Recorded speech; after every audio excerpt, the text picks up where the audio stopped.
Welcome back everybody, semuanya di Indonesia.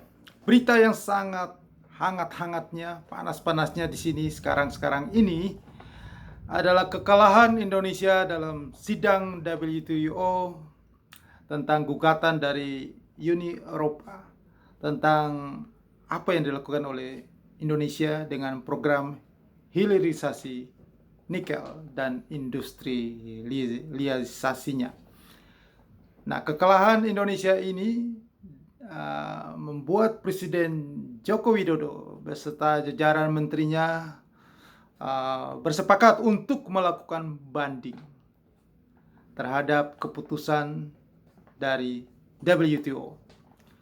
Nah, perlu diketahui bahwa program hilirisasi nikel dan industrialisasinya itu memang sudah ada undang-undangnya itu sejak tahun 2009 dan baru dieksekusi, dilakukan ini karena hebatnya pemerintahan Joko Widodo ya.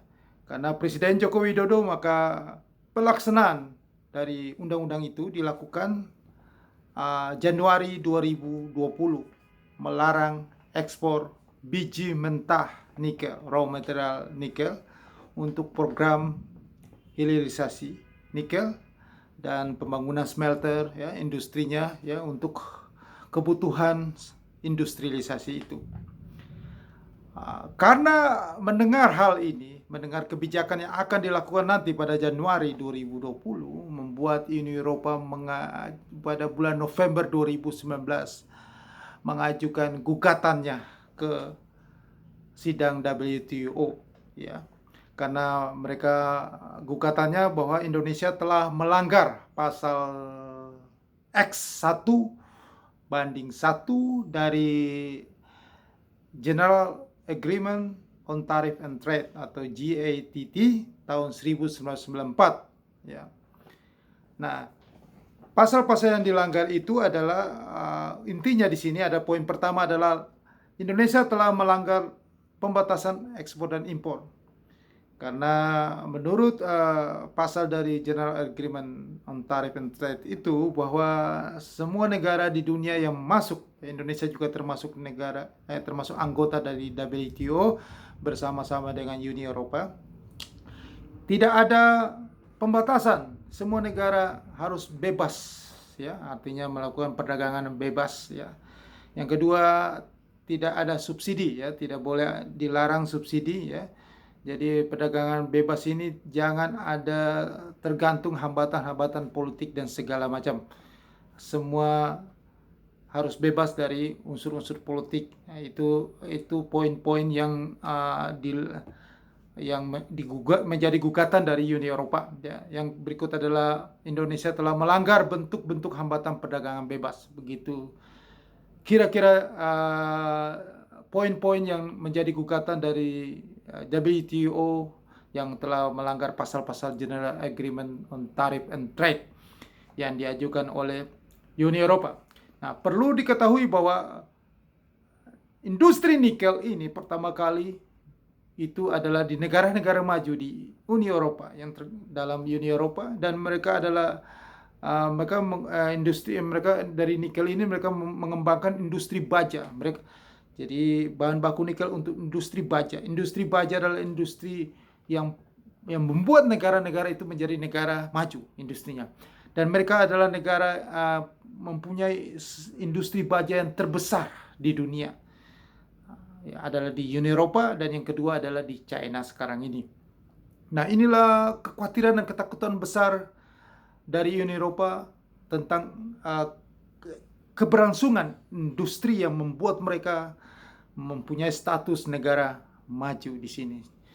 Jadi ini adalah ada pertarungan antara, kalau kita bisa katakan bahwa negara maju tidak rela, tidak ingin, seperti yang sudah dikatakan Bapak dalam kesempatan Bapak Joko Widodo juga mengatakan di pertemuan Kadin bahwa negara maju secara manusiawi tidak rela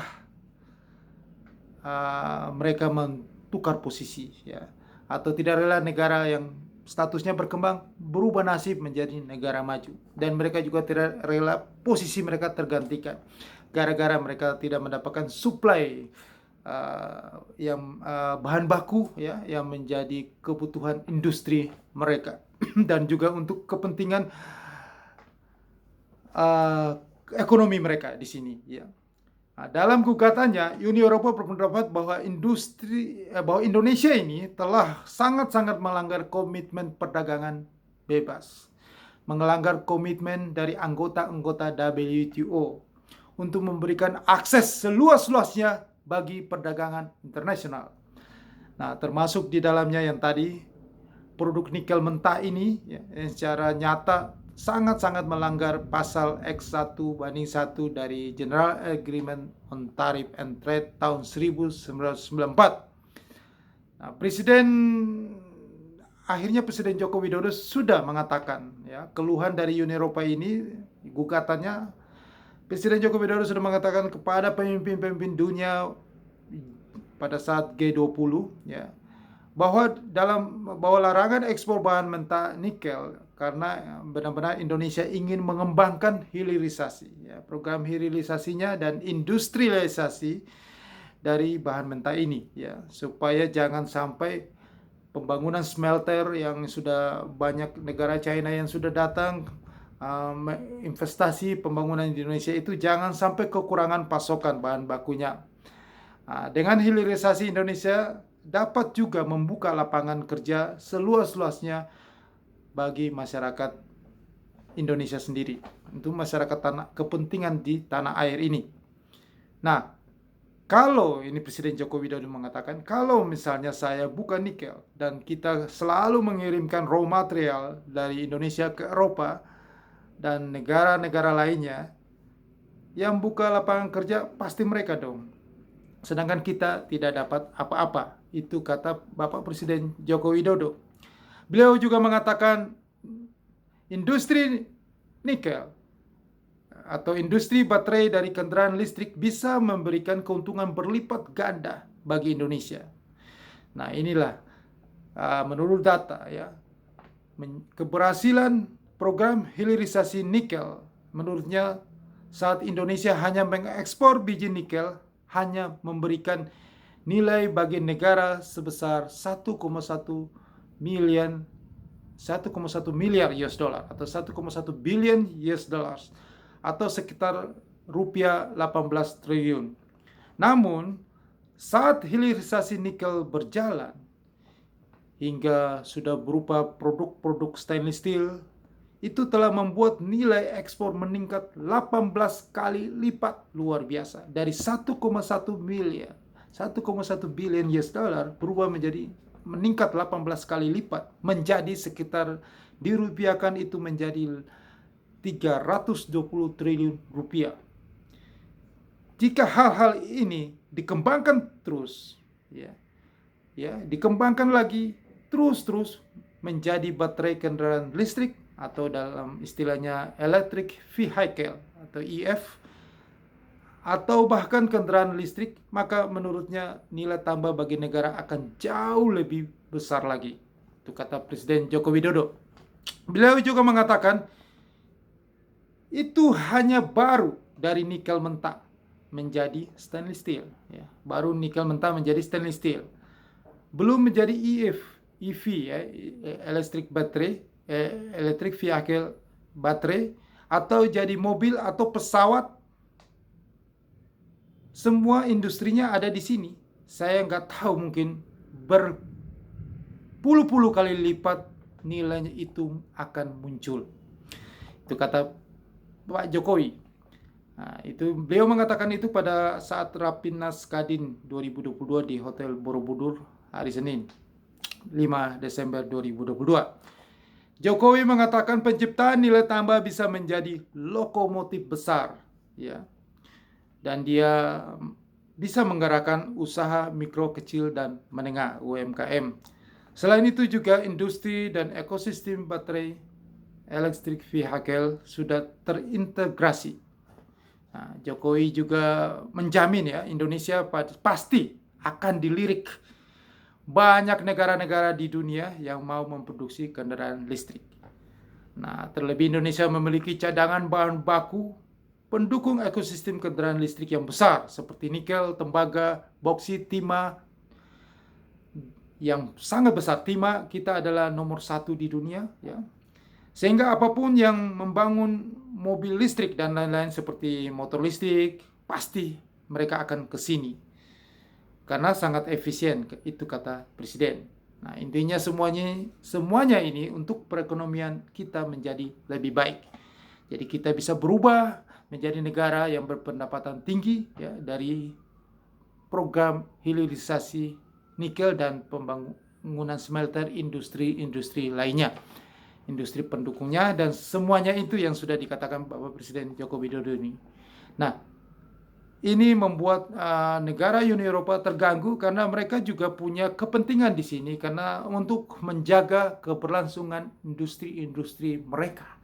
Karena satu adalah lapangan kerja, ya, di saat mereka sekarang lagi mengalami kondisi ekonomi yang sangat menurun. Apalagi ya, mereka sangat membutuhkan ada ekonominya bertumbuh dengan industri mereka yang bertumbuh juga, ya. Berarti kebutuhan akan bahan baku mentah raw material nikel ini sangat mereka jaga supaya jangan sampai mereka kehilangan pasokan.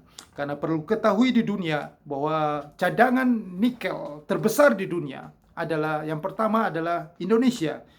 Cadangan nikel terbesar di dunia pertama Indonesia itu sebesar 21 juta ton. Atau Indonesia telah prosentasi di dunia ini, Indonesia menguasai sekitar 23,7% cadangan nikel dunia. Yang kedua adalah Australia, yaitu cadangannya sebesar 19 juta ton, menguasai sekitar 21,7%. Indonesia 23,7%, Australia 21,7%, dan yang ketiga adalah Brasil, itu 11 juta ton, menguasai 12,4%. Rusia di peringkat keempat, dan yang kelima adalah Kuba. Dua negara ini, Rusia, Kuba ini kemungkinan negara Uni Eropa Barat sulit untuk mendapatkan bahan baku. Ya, mereka bisa mendapatkan dari Indonesia, Australia, dan Brasil.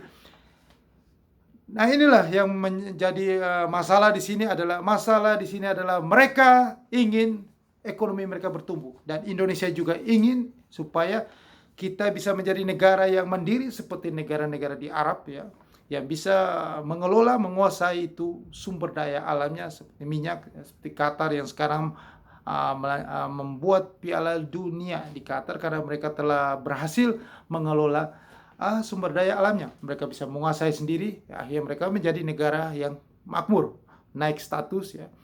Arab Saudi juga begitu. Nah, kita juga harapan dan optimisme dari Presiden Joko Widodo seperti itu karena kita kaya akan sumber daya alam.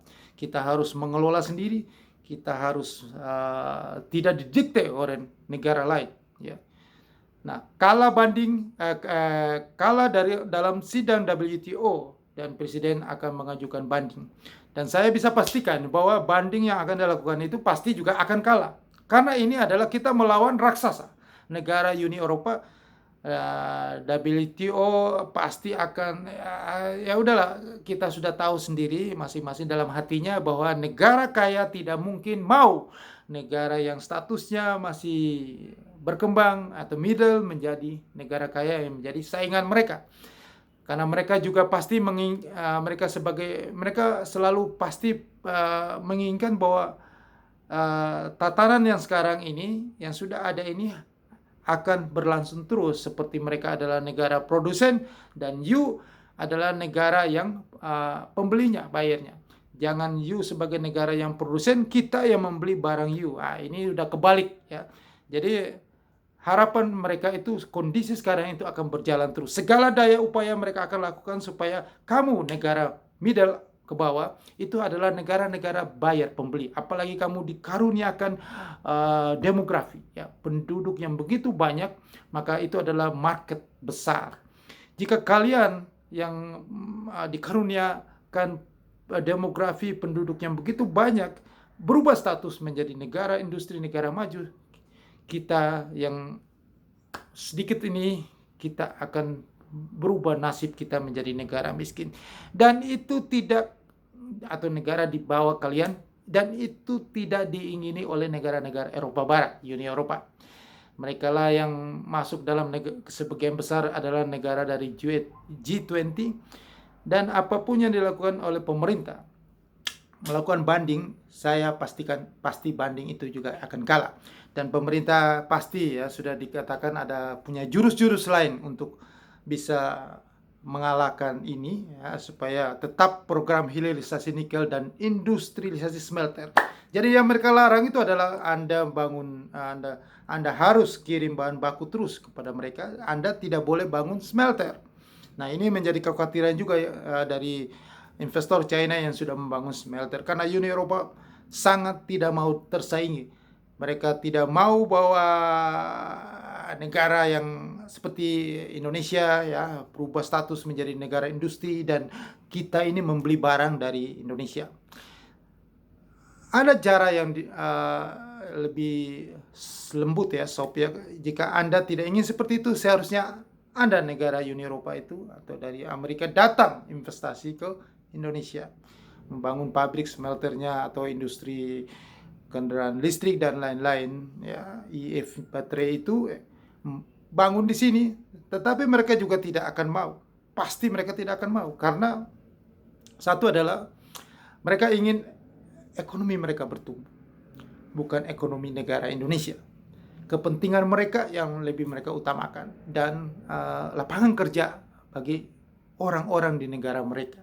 Karena membangun satu industri besar itu membutuhkan lapangan kerja yang banyak. Jika mereka pindahkan pabrik ke Indonesia, maka yang diuntungkan adalah Indonesia. Lapangan kerja Indonesia akan bertambah banyak, pemasukan negara bertambah, seperti yang Bapak Presiden Joko Widodo tadi saya utarakan, yang sudah berkali-kali lipat nilai tambahnya. Bagi Indonesia itu berkali-kali lipat, bisa 18 kali lipat, bisa 20 kali lipat, berpuluh-puluh kali lipat nanti ke Indonesia. Maka Indonesia punya income per kapita bertambah. Indonesia berubah jadi negara maju, sedangkan mereka jadi negara menurun statusnya. Itu mereka tidak akan mau, dan itu tidak akan pernah terjadi jika walaupun Bapak Presiden Jokowi banding. Saya bisa pastikan dari sekarang kalah. Nah, satu cara yang dilakukan yaitu seperti ya sudah ada kisi-kisinya dari Bapak Menteri Indonesia, Bapak Jokowi sudah mengatakan akan naikin tarif ekspornya, berkali-kali lipat naiknya, bahkan ada informasi bisa 1000%. Itu pun menjadi masalah. Anda naikin tarif, masuk dalam pasal General Agreement on Tariff and Trade. Mereka akan mengadukan lagi, gugatan baru lagi ke WTO, dan ini masalah tidak akan selesainya. Jadi memang di dunia ini memang tidak bisa kita pungkiri bahwa sistem ini sudah berlangsung. Sistem ini tidak bisa dirubah. Sudah ada desainnya, sudah ada diaturnya. Semuanya seperti itu. Kita mau berusaha naik status menjadi negara yang dari middle menjadi negara maju setara dengan mereka, punya industri yang besar. Mereka pasti tidak menginginkannya. Segala cara mereka tetap mau kalian hanya negara punya sumber daya alam yang banyak, dan kalian adalah negara sebagai pembeli terbesar. Kalian ekspor terus bahan baku, nanti kita yang produksi, kita yang bikinnya, dan kita jual dan kalian beli. Karena kalian dikaruniai demografi penduduk yang luar biasa besar, itulah adalah market. Jangan kalian sudah penduduk besar, kalian jadi produsen lagi. Kita mati, kita nggak bisa hidup. Nah, itulah yang selalu dijaga, sistem itu berjalan terus tahun demi tahun. Seperti juga Anda, seperti event-event olahraga apapun juga, kita sudah bisa pastikan yang juara itu saja. Piala Dunia World Cup 2022 yang berlangsung sekarang ini juga saya sudah bisa pastikan yang juara itu saja, dari dulu begitu saja. Tidak mungkin negara Asia bisa juara Piala Dunia. Omong kosong. Itu sudah didesain, diatur ya. Juara, saya bisa pastikan kepada Anda, ini kesempatan Anda bisa mendapatkan cuan yang banyak di sini adalah sebelum final Piala Dunia 2022. Saya kasih tahu ke Anda, bocorannya adalah yang juara nanti di World Cup 2022 ini sudah bisa dipastikan dari awal, yaitu Argentina. Argentina akan juara di World Cup 2022 tahun ini. Itu sudah didesain dari awal. Yang Asia sampai dunia kiamat tidak ada, tidak akan bisa. Karena yang atur adalah negara-negara kaya. Inilah desain bisnis. Jadi kita terimalah keadaan. Ini bukan apa, ini adalah manusiawi. Mereka yang kaya tidak akan mau Anda negara yang di bawah mereka naik status. Seperti itu. Itulah makanya beruntunglah kita sesama negara Asia. China bisa membangun pabrik-pabrik nikel dan ekosistemnya semuanya di sini smelter. Itu karena sesama negara Asia. Anda kejar itu Elon Musk, Amerika tidak akan mau dia investasi di sini karena mereka punya kepentingan bahwa tidak mau tersaingi, itu aja. Tetapi kalau sesama negara Asia tidak berpikiran seperti itu. Makanya yang paling besar investasi di Indonesia adalah China, bukan negara-negara Eropa, Uni Eropa atau Amerika atau Elon Musk. Anda kejar Elon Musk. Saya sudah kan konten saya sudah berkali-kali saya katakan bahwa Elon Musk hanya membuat PHP saja. Karena mereka selalu Indonesia ini adalah suatu berkat bagi mereka. Jangan sampai Indonesia itu menjadi negara produsen. Karena Indonesia luar biasa market. Indonesia kalau bisa dibuat negara pembeli saja. Begitu. Nah, ini perlu tahu bahwa benar-benar memang kita harus berusaha keras.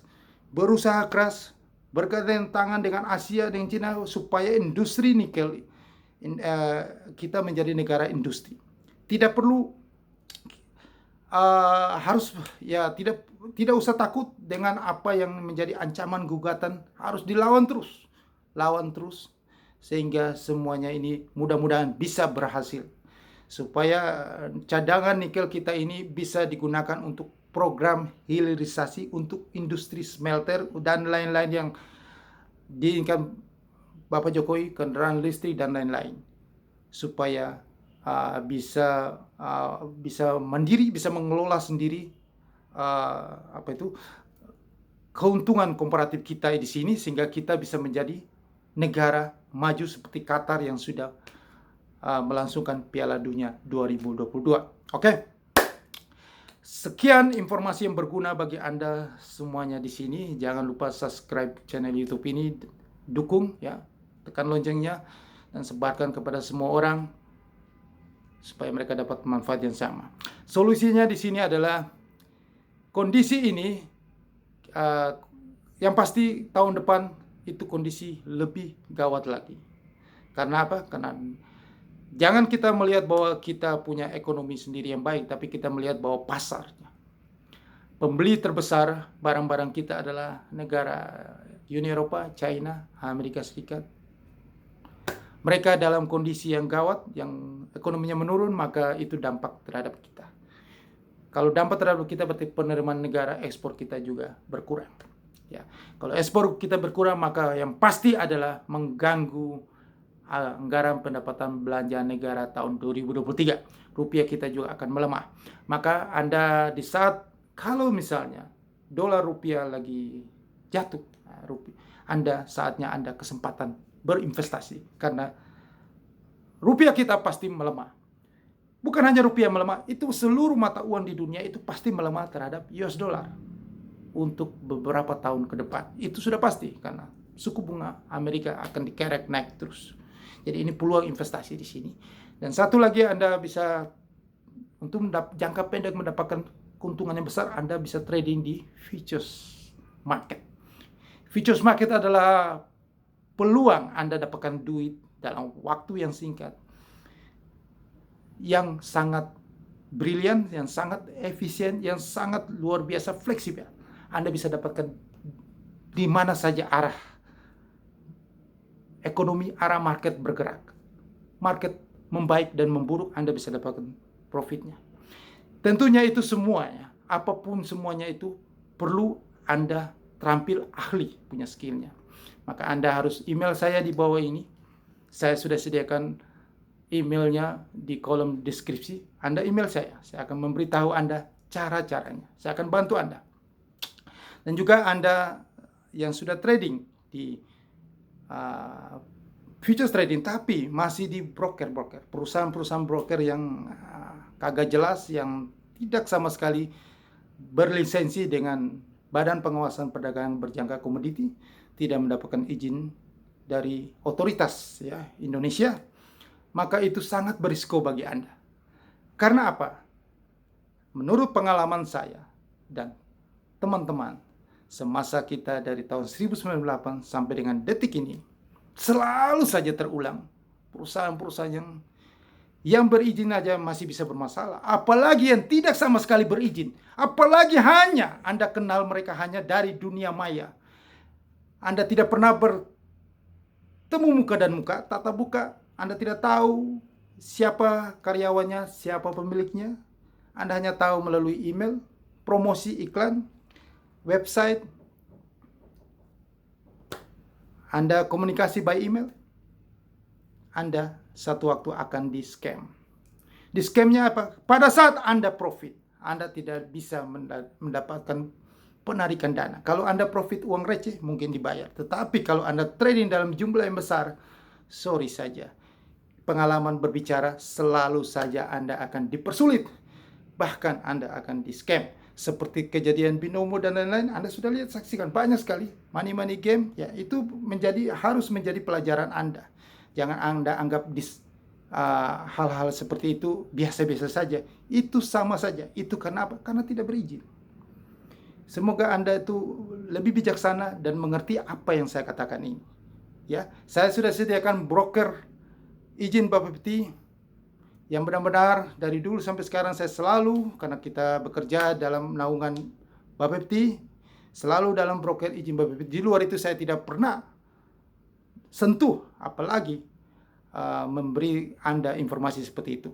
Jadi broker izin Bapepti saya sudah sediakan di kolom deskripsi di bawah ini. Jika Anda ingin trading, Anda bisa join di link broker di bawah ini. Sukses untuk Anda.